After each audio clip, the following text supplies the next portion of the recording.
So, we want to welcome everyone to today's Welcome Read event. Students, we're thrilled to have you with us for today's creative writing workshop.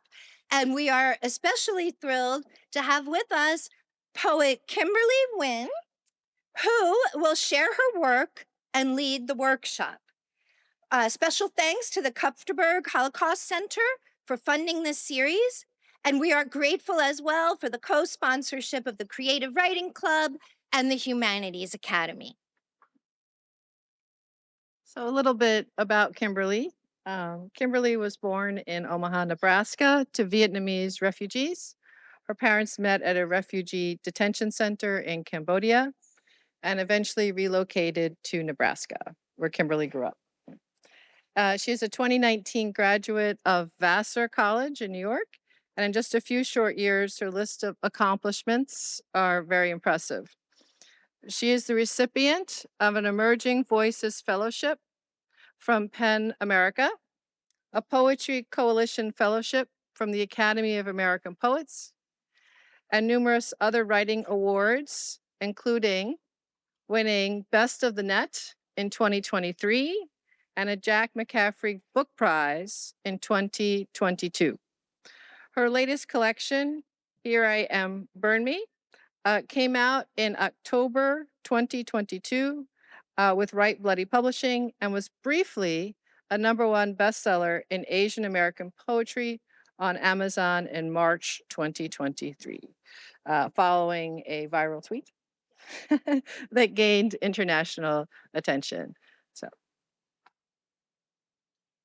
And as we close out our event today, please, you are encouraged. We'll be doing a creative writing exercise that our artist will be leading us in.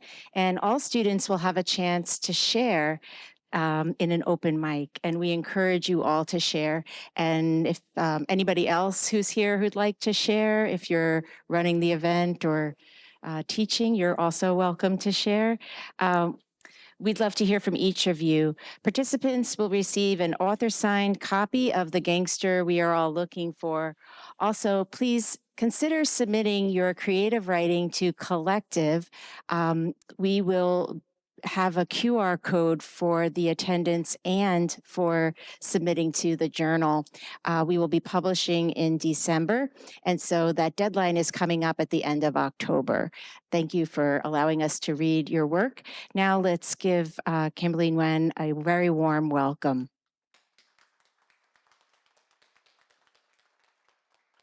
Hello. Thank you so much for coming on a very rainy day. I'm really excited to be here, and I'll just jump right into it because we have really limited time. Okay, so just like a little bit of what we're going to do today, because I like to know what to expect. I'm going to read some poems. I'm going to tell you a little bit about my career and how I got to being a poet in the hopes that you will also become poets and writers. It's a great time. I'm having a really great time. Then I'm going to give you a 5-minute crash course on sonnets. You're going to write some sonnets, and then there'll be an open mic. I heard there's pizza afterwards. I don't know if that's true. There's pizza, right? Okay. There is pizza afterwards. Yeah. So I'm really excited about the pizza. And then there is an attendance survey and Lit Mag announcements that I'm now realizing I forgot to put the QR code in the presentation, but we will get there. Okay. So about me. My tagline is "Poets are hot," which is why I put that in the thing, because it's true. So if you're a baddie out there, be a poet.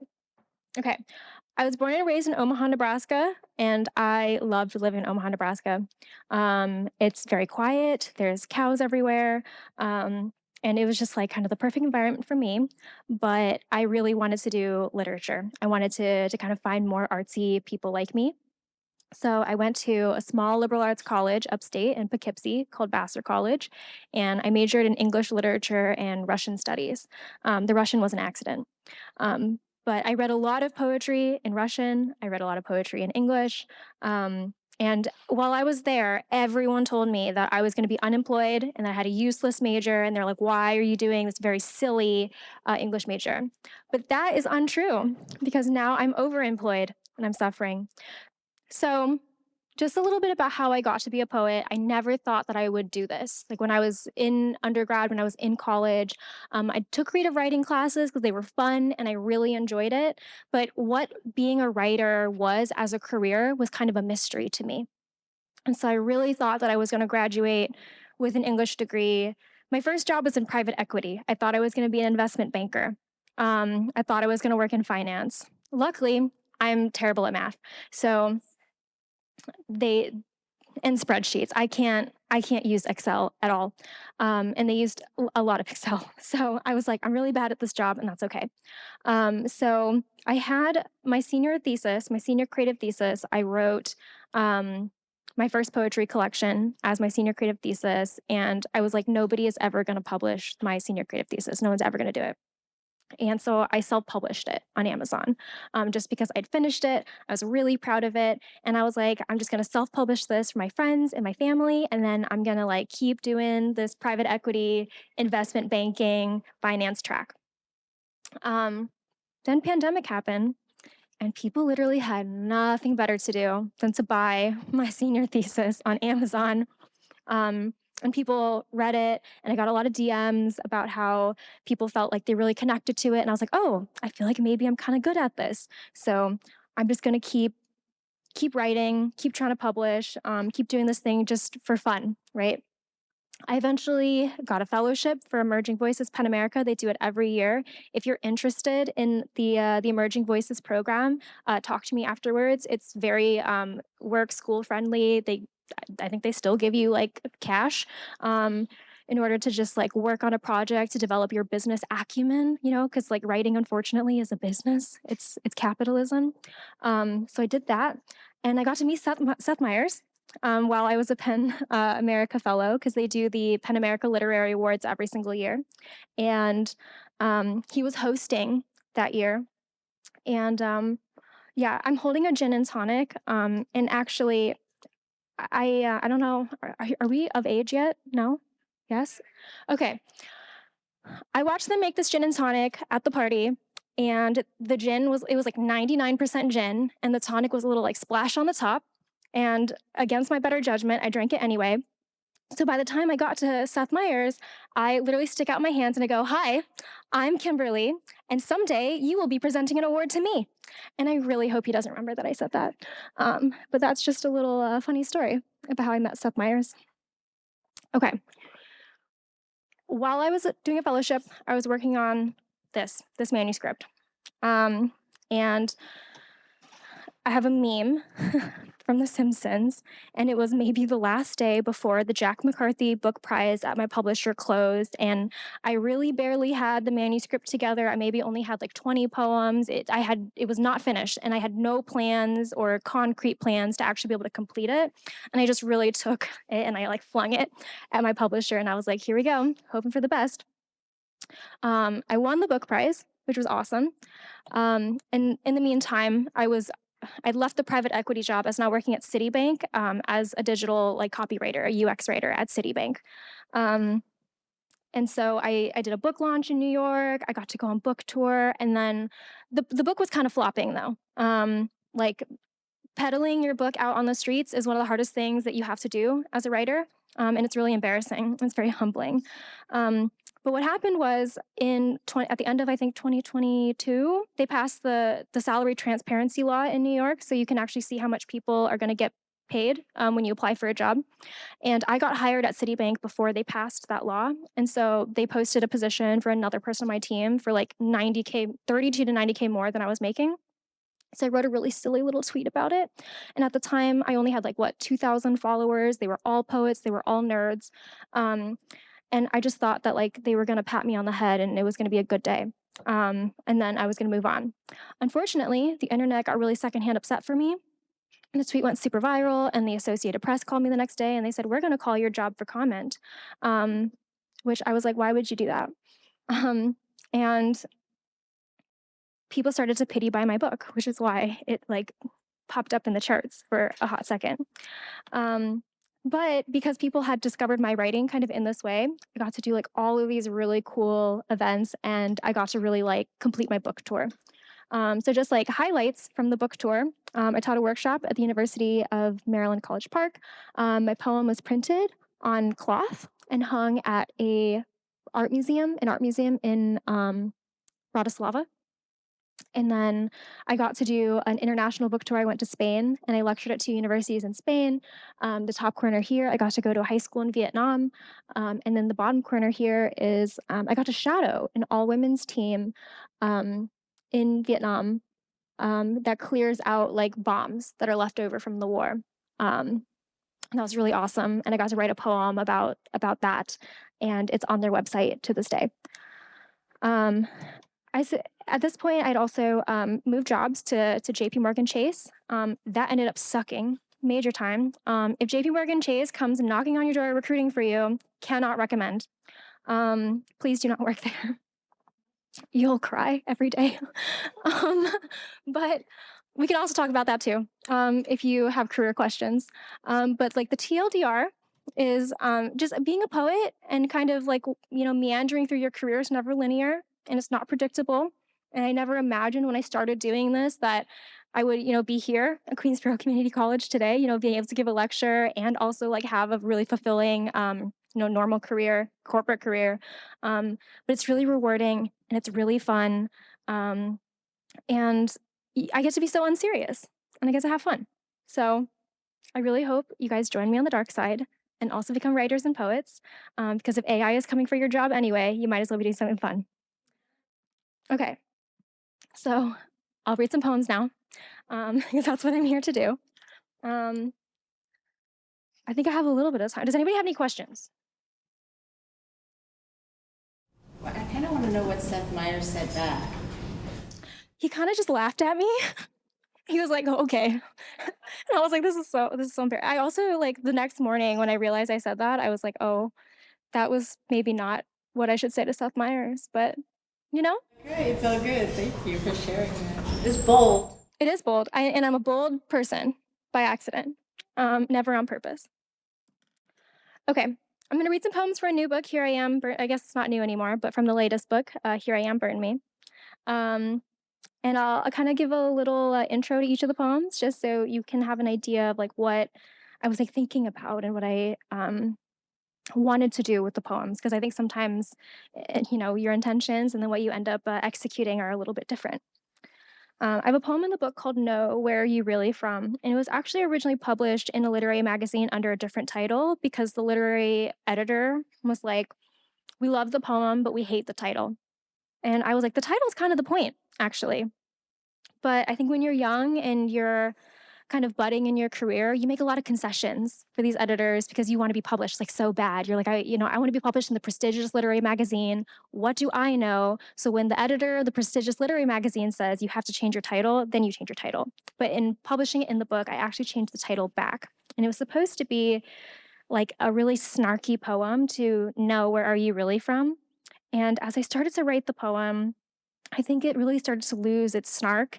And what I ended up writing was kind of an origin story for myself, where I combined some of these elements of, Vietnamese mythology that I was, kind of hearing and interested in at the time.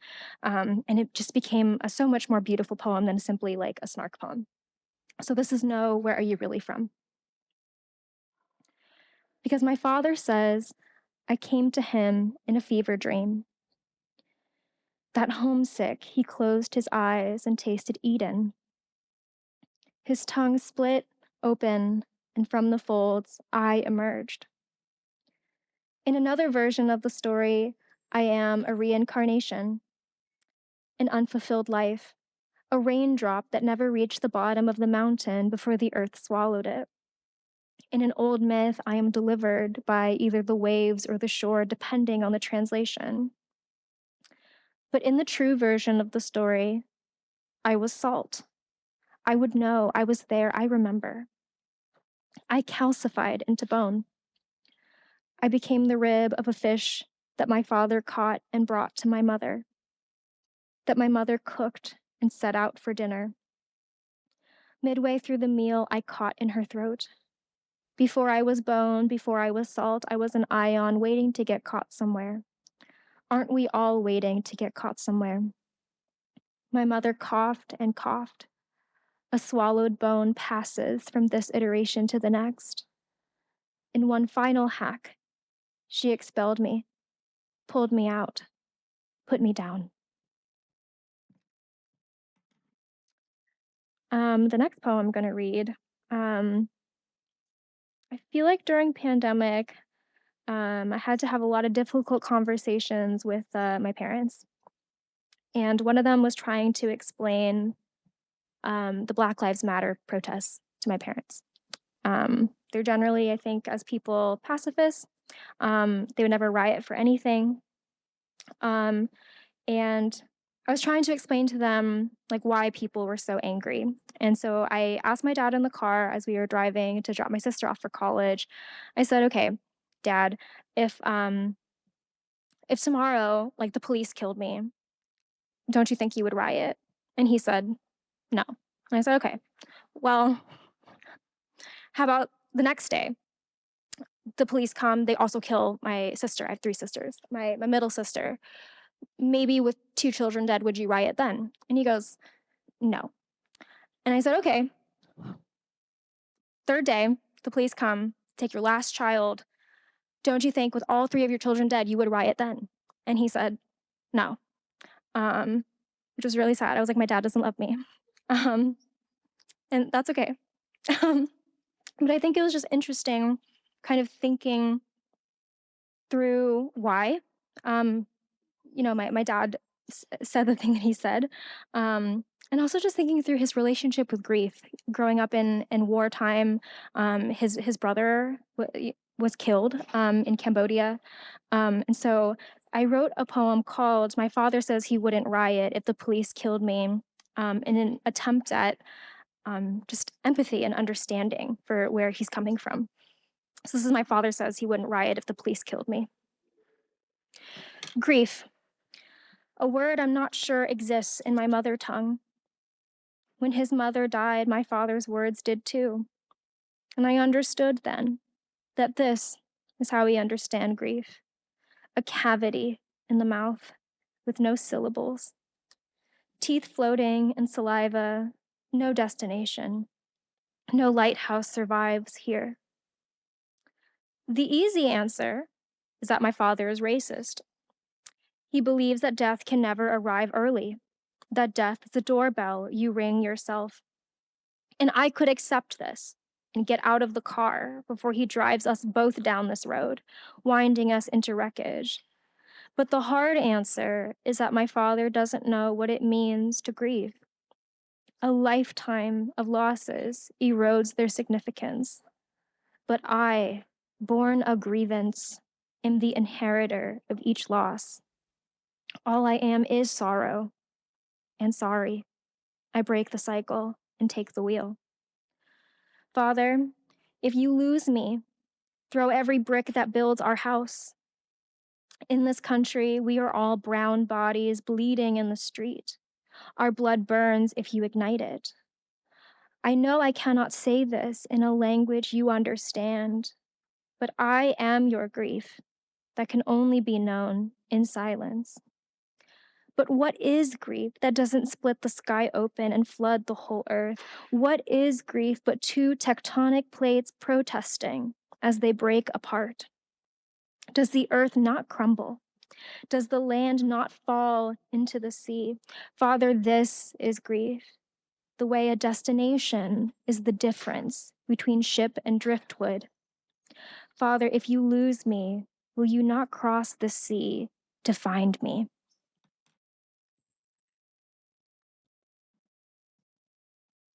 Let's see, I think I have time for a couple more poems. Um,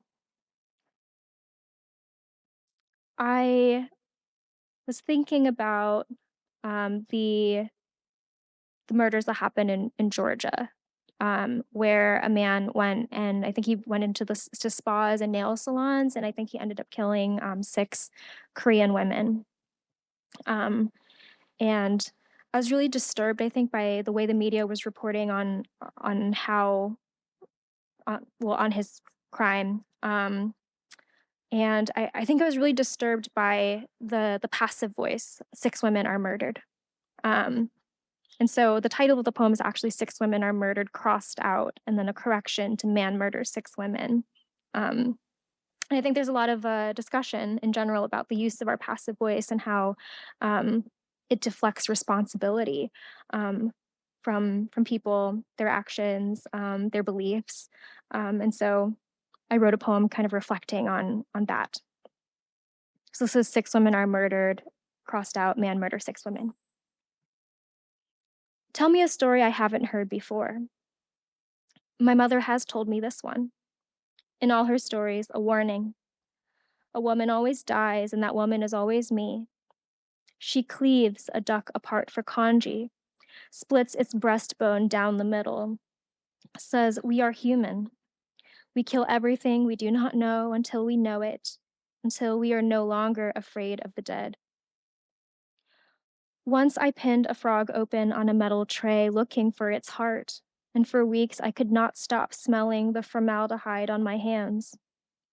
I can no longer trust science and what it knows about me. My mother also tells me this story. In Vietnam, there was once a type of fish we loved for its meat. And that is to say, well, we don't kill to know, we kill to eat. So we fished the lakes dry. A whole bloodline shriveled down our throats, and when the monsoon season came, only our bloodlust filled the streets. And this is life. On one side of the pond, you are the predator, and on the other, you are the prey. Here we are, on the other side of the pond. In this country, you are always at another man's mercy. Watch your back, say your prayers. You look through one end of a gun's barrel and meet its other end. Don't act surprised. Don't pretend my body is not always the centerpiece of the table. What this country doesn't cut open, it puts on a plate. And there's not a single person who hasn't been a guest at this feast. Okay, the last poem I'm going to read is very cute. I had a summer fling, um, but I was really sad when it was over. I was super sad. And um, I, as a poet, love to wallow in my own self pity. So that's what I did. And I was sitting there and I was wallowing in my self pity, and I was like, I'll never love again, um, and which is not true. Um, I did love again. Um, but I think I really sat down and I intended once again to write like a really sad, wallowy self pity poem. And as I was writing the poem, I think it's one of those instances in which the poem gets away from you and you start kind of experimenting and you see all the other possibilities of what a poem can be, what you can do with language. And so the poem is entitled like Nguyen, which is like how, you kind of say goodnight to someone in Vietnamese. And in writing the poem, the interaction that I describe in the poem is perhaps maybe a 5-second interaction. But I think what the poem does is it elongates the 5-second interaction and it suspends time. And so for a moment, you're kind of just like in the space of joy that I keep making longer and longer. And yeah, so I'll just read you the poem. What I thought I knew about language, I was wrong. Forgive me. I once thought home would be wherever my first language was. But the last night I laid with you, we were 2 drops of water under the blanket of a dry, yearning tongue when you asked me how to say goodnight in Vietnamese. I turned my whole body away, a syllable misfired into the dark. My first language, an arrow that once grazed across my face, the sharp edge leaving a laceration that became my mouth. I don't know how to speak tenderness in my first language. I caught the arrow between my teeth, and now every utterance breaks skin. I know now my second language is what saved me, a salve for a split tongue. Our first languages are also sometimes our first wounds. My second language, warm honey and a cold, hard throat. The only language I could say goodnight and I love you. the only language I could cry in when you left me. But before that, in the chasm between my back and your face, you whispered the softest words in Mandarin, your first language, a voice I'll never hear again. I don't know what you said, and I will never need to know. While you slept, I lifted the words off your lips. On my tongue, all I could taste was their sweetness. Okay, 'tis all my poems.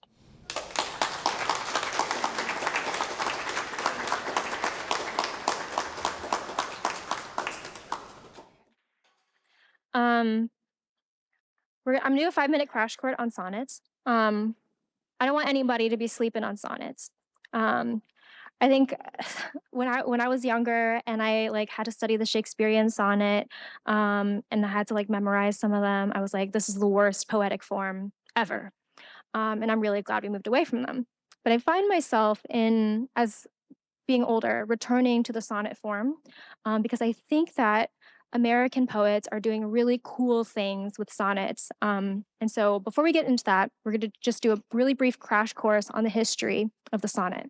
Um, and this is very brief because people can talk at length. People have written books, manuals, volumes on the sonnet. But essentially, the origin of the sonnet is it's Italian. It's an Italian art form because I don't know if anyone here speaks any of the Latin languages. They're just great at rhyming. They do it really well. They have all these like endings and things that just make it so perfect to have these really tight rhyme schemes. And so the sonnet started as an Italian art form, and then it was kind of co-opted into the English, aka the Shakespearean sonnets, what we think of now when we think of the sonnet. There are, I think, many things that make up a sonnet. Usually, you write sonnets about something that you love very complicatedly. The Italian sonnets, they love to write love poems to women who are dead because it's just perpetual longing. You will never ever be able to kind of like satisfy that longing. And they love to kind of put that tension into the space of the sonnet. I think the English sonnet does really interesting things. Like for example, this like Shakespearean sonnet, like literally for 12 lines of the sonnet, like William Shakespeare is like, my mistress is ugly, like she ugly as hell. And then in the last two lines, he's like, but I love her anyway. So the volta is really, really important in the sonnet to kind of give that flavor, that complexity into the sonnet. Um, if you're really interested in sonnets, John Donne has some really interesting sonnets too. I remember reading my first John Donne sonnet, and he literally in the sonnet like kind of begs God to like come down from like heaven and like rape him. It's really like wild stuff. So the idea that the sonnet is kind of this archaic art form, and has no like place, I think, in modern society is just very wrong. So now we're kind of here in the era of the American sonnet. And I think it's almost like the ghost of the sonnet because the things that really only remain from the sonnet form that there are 14 lines, that there is usually a volta, and usually it's about something that you love in a complicated way. One of my favorite poets, Terence Hayes, writes a whole book of sonnets, kind of about the complicated way that he loves America and like hates America, and like his relationship with America as a Black man, right? So just kind of the perfect art form for the sonnet being the perfect art form for kind of that tension, and creating that tension. So I love this sonnet. This was actually in Poem a Day, I think I want to say like 2 days ago. And one of the reasons I really love this sonnet is because like it's clearly more than 14 lines, but actually it's 14 lines and then the 14 lines are just flipped backwards. And it still works as a sonnet. And so I'll just read it very briefly. Um, Imported. My given name barely sounds like the Arabic. I barter two selves on my passport. Border control doesn't look up. I, civil, lift my arms, balance. I correct my presence, my moniker, pronounce as Zena, which means adornment, not Zenya, which stands for adulteress, though I never said I'd be loyal. It's terrible, I know, this reading error, that a hummingbird flies to a light bulb in search of nectar? Isn't it reckless, my immigration to the wrong language now that the bank's collapsed? It's magical how my daughter's accent is gone. Haha. How my daughter's accent is gone. Haha. Now that the bank's collapsed. It's magical. My immigration to the wrong language in search of nectar. Isn't it reckless that a hummingbird flies to a light bulb? Terrible, I know, this reading error. Though I never said I'd be loyal.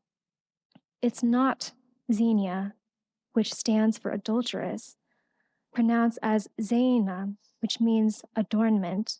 I correct my presence, my moniker. Look up. I, civil, lift my arms, balance on my passport.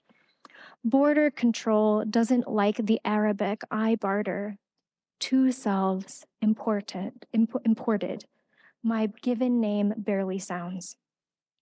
So, what I really love about this poem, again, it's a poem to something that this poet clearly loves in a complicated way, their name, their self, identity, kind of all of the tension that's really happening within the 14 lines. I think when you constrict your form like that, you're kind of able to create that tension in a way that you can't when you're just kind of like making the poem as long as you want. Um, Naturally, I think the brain tends to be able to kind of manipulate language in that way. And I just truly love that, this poet has written the poem in a way that it works again as a sonnet, completely flipped backwards. Okay. So the prompt that I'm going to give you is we're going to write a sonnet. And usually how I write sonnets in kind of a prompt setting like this is I like number a paper like 1 to 14. So I kind of can keep track of the lines and kind of like where my poem is narratively as I'm kind of going through the 14 lines and how much space that I have left. I did this exercise. Does anyone play Mario Kart? No, okay. Please don't be shy. Like, we're going to make some Mario Kart friends in here. Okay. There is a race course. You used to be able to play a Mario Kart called, well, you still can, called Moo Moo Meadows. And my favorite part about the course is I'm from Nebraska. There are a lot of cows. I felt really seen in Moo Moo Meadows, okay? Really represented. And the obstacle on the course used to be that cows would walk across the road and then you'd like hit a cow and like you'd be slowed down. And anyway, in the new Mario Kart game on the Nintendo Switch 2, not a sponsored post by the way, you can actually play as the cow.